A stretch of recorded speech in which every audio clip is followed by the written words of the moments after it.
வாழ்க, குருவே துணை, குரு அடி போற்றி. ஸ்ரீ பாலசுப்பிரமணியர் அருளால் ஆன்மீக அன்பர்கள், ஜோதிட அன்பர்கள், நேயர்கள் அனைவருக்கும் அன்பான வணக்கங்கள்.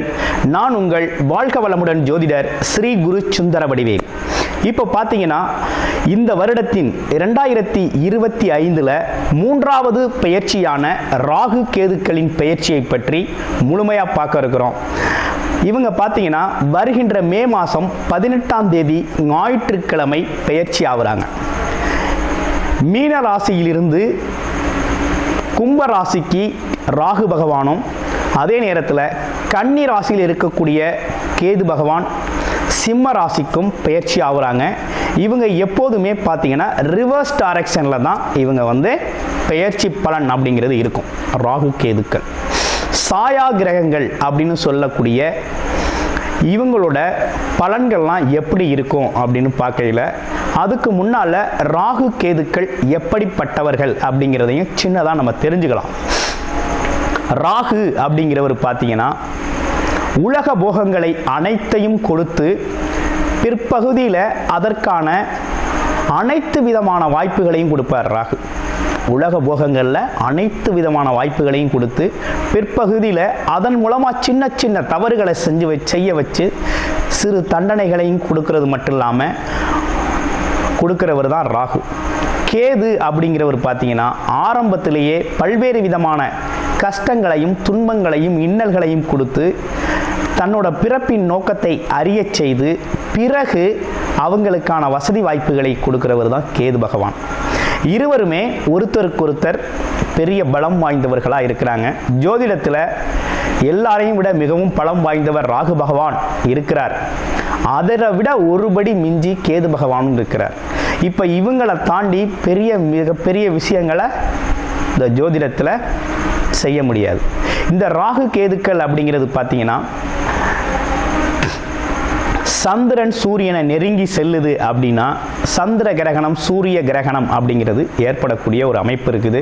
அடுத்து ராகு கேதுக்களுக்கு இடையில் ஒருத்தரோட பிறப்பு ஜாதகத்தில் கிரகங்கள் அனைத்துமே அடைபட்டு போச்சு அப்படின்னா கால சர்ப்ப தோஷம் அப்படிங்கிற ஒரு பாதிப்பு ஏற்படும். இந்த காலகட்டத்தில் உங்கள் ஜாதகத்தில் எந்த கிரகம் உச்சம் ஆட்சி பெற்று வலிமையாக இருந்தாலும் அதோட பலன்களை முழுமையாக நம்ம அனுபவிக்க முடியாது அப்படிங்கிற ஒரு சூழ்நிலை இருக்குது. இப்படிப்பட்ட கிரக அமைப்புகளோடு இருக்கக்கூடிய ராகு அப்படிங்கிறது பாட்டனார் சம்பந்தப்பட்ட வம்சவழி சம்பந்தப்பட்ட விஷயத்தையும், கேது அப்படிங்கிறது ஆன்மம் உள்நிலை சம்பந்தப்பட்ட விஷயத்தையும், அம்மா வர்க்கம் சம்பந்தப்பட்ட விஷயத்தையும் குறிப்பெடுத்து தரக்கூடிய ஒரு அமைப்பு அப்படிங்கிறது தான் ராகு கேதுக்கள். இப்படிப்பட்ட ராகு கேதுக்கள் என்ன விதமான பலன்களை தர இருக்குது, இதில் உங்களுடைய ராசிக்கு இந்த பெயர்ச்சி பலன்கள் எப்படி இருக்குது அப்படிங்கிறத முழுமையாக இப்போ பார்க்க இருக்கிறோம். ராசி காலச்சக்கரத்தின் 6வது ராசியான கன்னி ராசிக்கு ராகு கேது பெயர்ச்சி எப்படி இருக்க போகுது, என்ன செய்யலாம், என்ன செய்யக்கூடாது, என்ன விதமான விஷயங்கள் உங்களுக்கு சிறப்பாக அமையும் அப்படிங்கிறத பற்றி பார்க்க போகிறோம். கன்னி ராசி அப்படின்னாலே பார்த்தீங்கன்னா ராகு கேதுக்கள் அமர்வு அப்படிங்கிறது இப்போ உங்கள் ராசியிலிருந்து பார்த்தீங்கன்னா 6-12 இருக்குது. 6-12ஆம் இடங்களில் ராகு கேதுக்கள் அமைகிறது அப்படிங்கிறது ஒரு நல்ல அமைப்பு, ஒரு சிறப்பான அமைப்பு அப்படின்னு சொல்லணும். அப்போ கன்னி ராசிக்கு இதுவரைப்பட்ட கஷ்டங்கள் அனைத்துமே தீர்வாகும், நல்லபடியாக இருக்கும். அப்போ இந்த ராகு கேது பயிற்சி உங்களுக்கு சாதகமான பலன்கள் நிறைய கொடுக்க இருக்குது, சாதகமான பலன்களை நிறைய கொடுக்க இருக்குது அப்படின்னு தான் சொல்லணும். சாதகமான பலன்களை கொடுக்க இருக்குது. என்ன மாதிரி சாதகமான பலன்கள் கொடுக்க இருக்குது அப்படின்னா, பலன்கள் சம்பந்தப்பட்ட விஷயத்தில் பார்த்தீங்க அப்படின்னா இதுவரையும் கேது பகவான் ராசியிலேயே அமர்ந்து பல்வேறு விதமான மன கஷ்டங்கள், சிரமங்கள் அப்படிங்கிற ஒரு விஷயத்தெல்லாம் ஏற்படுத்திட்டார். ஆமாம், மன தடுமாற்றத்தை ஏற்படுத்திட்டாரு. எடுக்கிற முயற்சிகளில் தடைகளை உருவாக்கி விட்டுட்டாரு. ஆமாம், நம்மளை சுற்றி நல்லதே நடந்தாலும் நம்மளோட ஃபீலிங் சரியாக இல்லை அப்படிங்கிறது மாதிரி ஒரு உணர்வுகளை கொடுத்துட்டாரு.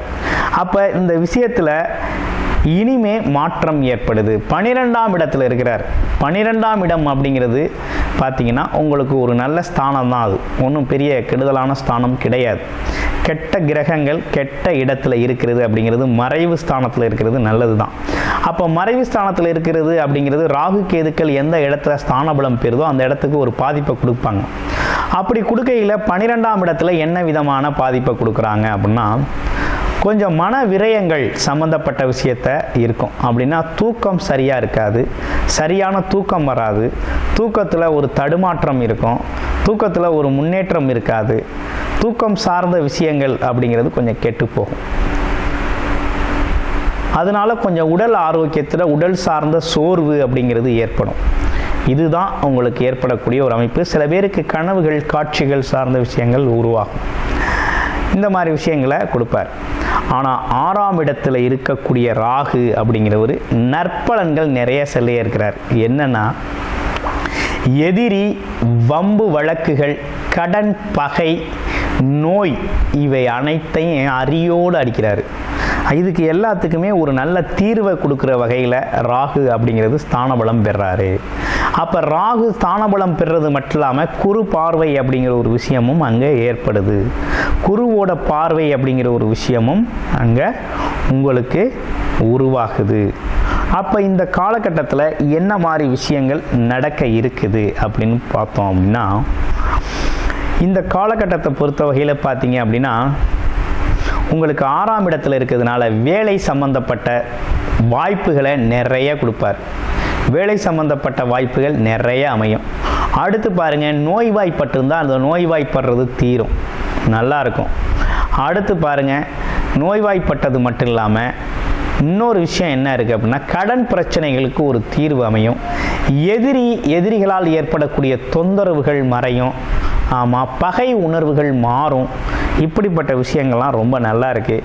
கேட்ட இடத்துல கடன் விஷயங்கள் கிடைக்கும் அப்படிங்கிற மாதிரி நல்லா இருக்குது. அப்போ கிட்டத்தட்ட ஒரு நல்ல விஷயங்கள் தான் உங்கள் வாழ்க்கையில் நடக்க இருக்குது. நல்ல முன்னேற்றமான காலகட்டம் அப்படின்னு இந்த காலகட்டத்தை சொல்லலாம். பொதுவாகவே ராசியிலிருந்து 3, 6, 10, 11ஆம் இடங்களில் ராகு கேதுக்கள் அமர்ந்தாலே நல்லதை நிறைய செய்வாங்க. அப்போ இந்த காலகட்டத்தில் உங்கள் வளர்ச்சிகள் அதிகரிக்கும் அப்படின்னு சொல்லலாம். வேலையில் ஒரு அங்கீகாரம் இருக்கும், வேலையில் முழு திறமை வெளிப்படும் அப்படிங்கிறது மாதிரி நல்ல விஷயங்கள் நடக்க இருக்குது. அப்போ நல்லாவே உங்களோட வாழ்க்கை பயணம் அப்படிங்கிறது நல்லா அமையும். அப்போ இதுவரைப்பட்ட கஷ்டங்களுக்கெல்லாம் ஒரு தீர்வாக ராகு அப்படிங்கிற ஒரு போகக்காரகன் அப்படிங்கிறது வெளியுலக போகங்களை இதுவரை நம்ம என்னது திட்டமிட்டது ஆசைப்பட்ட அனைத்து விஷயத்தையுமே கொடுக்கறதுக்கு அவர் தயாராகிட்டார், கொடுக்கவும் தயாராகிட்டார். அப்போ கொடுக்கக்கூடிய நல்ல சூழ்நிலை அமைப்புகள் இருக்குது. ஆமாம், இவை அனைத்துமே நல்ல விஷயங்கள் தான். குறிப்பாக நோய் அப்படிங்கிற ஒரு விஷயத்தை குறைக்கிறாரு, கடன் பிரச்சனையை தீர்க்கிறாரு, எதிரி பகை உணர்வு பகை சார்ந்த விஷயங்கள்லாம் மாறுது. எதிரிகளே இல்லாத அளவுக்கு, எதிரியாக நம்மளை யாரும் பார்க்காத அளவுக்கு ஒரு நல்ல விஷயத்தை அவர் ஏற்படுத்தி கொடுக்குறார். அப்போ போட்டி அப்படிங்கிற ஒரு விஷயம் நமக்கு இருக்காது.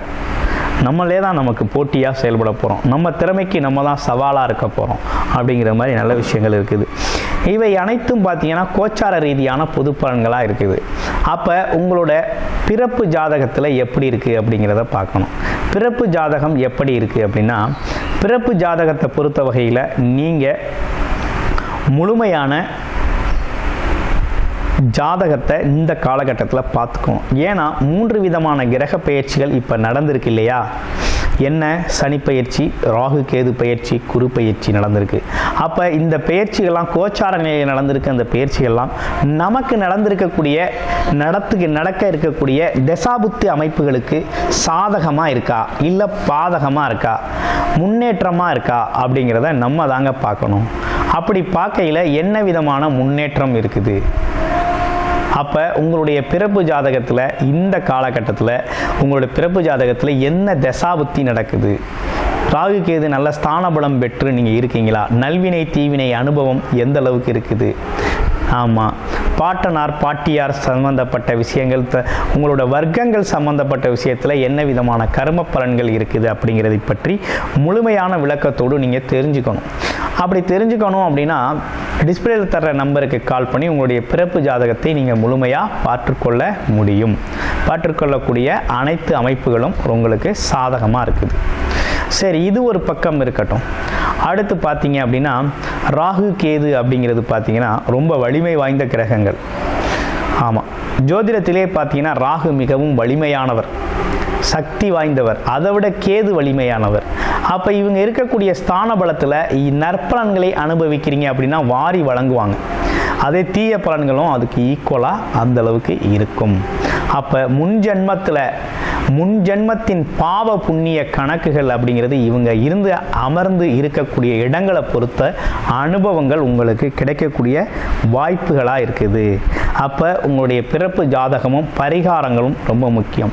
இப்போ ராகுவுக்கு உங்களுக்கு பரிகாரம் தேவையில்லை, ஆனால் கேது பகவான் 12ஆம் இடத்தில் அமர்ந்திருக்கிறதுனால பரிகாரம் அவசியமாக இருக்குது. என்னென்னா கீழ்பெரும்பள்ளம் போயிட்டு வரணும், கேது பகவான் ஸ்தலத்துக்கு போயிட்டு வாங்க. அது இல்லாமல் வாரம் விநாயகர் வழிபாடு, அதே நேரத்தில் சங்கடஹரா சதுர்த்தி நாட்களில் விநாயகருக்கான அபிஷேக பொருட்கள் வாங்கி கொடுத்து அந்த அபிஷேகத்தில் கலந்துக்கங்க. உடம்புல ஒரு வைப்ரேஷன், ஒரு பாசிட்டிவ் எண்ணங்கள், மனநிலை தடுமாற்றம், மனதில் இருக்கக்கூடிய இறுக்க நிலைகள் மாறி முன்னேற்றம் அப்படிங்கிறது ஏற்படக்கூடிய நல்ல சூழ்நிலை இருக்குது. அதே போல் பார்த்தீங்கன்னா மறைமுகமாக வரக்கூடிய தொந்தரவுகளை இவர் மெயினாக நீக்கிடுவார். மறைமுக எதிரிகள் அப்படிங்கிறதெல்லாம் உங்களுக்கு இருக்க மாட்டாங்க. அந்த வகையில் ரொம்ப சிறப்பான பயிற்சியாகவே இது அமைஞ்சிருக்குது. இப்படிப்பட்ட இந்த பயிற்சியில் நீங்கள் செய்ய வேண்டிய விஷயம் அப்படின்னு பார்த்தோம்னா, இந்த காலகட்டத்தில் குருவோட பார்வை அப்படிங்கிறது ராகுவுக்கு இருக்குது, அதனால் ஒரு நல்ல விஷயம்தான். அதே நேரத்தில் பார்த்தீங்கன்னாக்க சனி அப்படிங்கிற ஒரு விஷயமும் உங்களுக்கு சாதகமான சூழ்நிலையில் தான் இருக்குது. 7ஆம் இடத்துல கண்டக சனியாக இருந்தாலும் பார்த்தீங்கன்னா உங்களுக்கு ராசிக்கு அவர் நல்லதை செய்யக்கூடியவர் தான், நற்பலன்களை வழங்கக்கூடியவர் தான். அப்போ அந்த வகையில் அவரோடதும் நல்லா இருக்குது. அது மட்டும் இல்லாமல் குரு பார்வை அப்படிங்கிறது ராகுவோட விழுகுது. அப்போ இதுவும் பார்வை பலன் அப்படிங்கிறதும் நல்லா இருக்குது.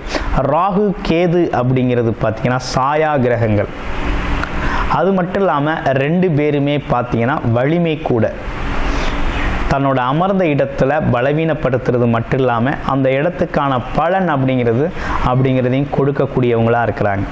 சனிக்கு பிறகு அதிகப்படியான பலன்களை கொடுக்கக்கூடியது, அதிரடியாக கொடுக்கக்கூடியது அப்படின்னா ராகு கேதுக்கள் தான். அப்போ அந்த வகையில் பார்த்தீங்க அப்படின்னா இந்த காலகட்டம் உங்களுக்கு சாதகமாக இருக்கா பாதகமாக இருக்கா அப்படிங்கிறது பார்த்தீங்கன்னா கோச்சார நிலைகளில் கொஞ்சம் சாதகமாக தான் இருக்குது. நற்பலன்கள் நிறைய நடக்கும் விதத்தில் தான் இருக்குது. ஆனால் பிறப்பு ஜாதகத்தில் எப்படி இருக்குது அப்படின்னு பார்த்துக்கணும் அப்படின்னா நீங்கள் டிஸ்பிளேல தர்ற நம்பருக்கு கால் பண்ணி உங்களுடைய பிறப்பு ஜாதகத்தை முழுமையாக நீங்கள் பார்த்துக்கொள்ள முடியும். அடுத்து நம்ம கூறியிருக்க பரிகாரங்கள்லாம் செஞ்சுக்கங்க. கன்னிராசியை பொறுத்த வகையில் இனி ஒரு நல்ல காலம்தான், நல்லதொரு விடிவு காலம். குரு 2ஆம் இடமான தனஸ்தானத்தை பார்க்குறாரு. வருமானம் அப்படிங்கிறது அதிகரிக்கும், வேலை வாய்ப்புகள் கேட்ட இடத்துல கிடைக்கும், முன்னேற்றம் அப்படிங்கிறது தொடங்கியாச்சு. ஒரு முன்னேற்றமான காலம்தான் உங்களுக்கு. கிட்டத்தட்ட இந்த சனியோட கண்டகச்சனி பார்வை அப்படிங்கிறது மட்டும் உடல் ஆரோக்கியத்தில் கவனம் எடுத்துக்கணும். ராகு கேது அப்படிங்கிறது ஒரு நல்லதொரு சாதகமான சூழ்நிலையை தான் உங்களுக்கு அமைஞ்சிருக்காங்க. கிட்டத்தட்ட 80% உங்களுக்கு நற்பலன்கள் நடக்கக்கூடிய ஒரு நல்ல அமைப்பு அப்படிங்கிறது இந்த ராகு கேதுவால் ஏற்பட்டிருக்கு. நன்றி, வணக்கம், வாழ்த்துக்கள்.